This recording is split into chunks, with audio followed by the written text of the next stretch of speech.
I moved into Sycamore Hills for the peace and quiet. That's what the brochure said. Quiet living. Strong community. High standards. I didn't mind the rules. Not at first. It was just me and my brother Marcus. He's autistic.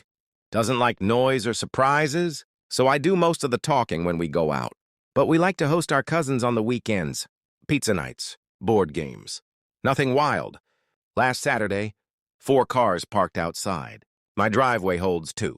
The rest lined up neatly along the curb. We played Uno, grilled burgers, laughed till about 9 in the evening. 2 days later, I got the letter, violation of HOA Rule 14C, excessive visitors disrupting the neighborhood. I reread it twice. Disrupting. The letter went on to say there had been complaints of loud gatherings and potential loitering. Loitering. It was my family. Eating dinner. Marcus didn't understand why we were in trouble. Neither did I. So I attended the next HOA meeting. Evelyn was the board president. You know the type. She was already talking about limiting parking hours and introducing guest passes. She smiled when she saw me, like she'd been waiting. When I spoke, I stayed calm. I explained who was visiting, how we parked, even brought a sound recording from that evening.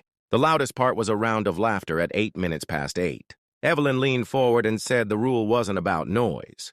It was about atmosphere, that gatherings attract attention, that too many cars make the neighborhood look less refined. Less refined? That's what she said. Marcus sat next to me, fidgeting with his sleeves.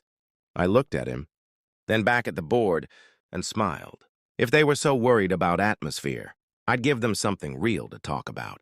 The next weekend, I filed a permit with the city to close off our cul-de-sac.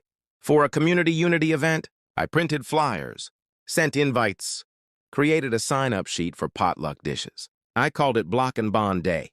Over 40 neighbors came, people I'd never even seen before. Kids brought sidewalk chalk. A local musician played acoustic guitar. Marcus helped serve lemonade. And everyone had something to talk about besides fines and bylaws. The local paper showed up too, did a story on community healing after HOA tension. Evelyn never came outside, but she could see us all from her front window. At the next HOA meeting, they introduced a new rule. Events are allowed with notice and participation from at least 3 households. That was their way of saying, fine, just tell us next time. Now, every month we rotate who hosts. Marcus calls it Unity Club. So yeah, they fined me for having too many guests. Now we host the whole block.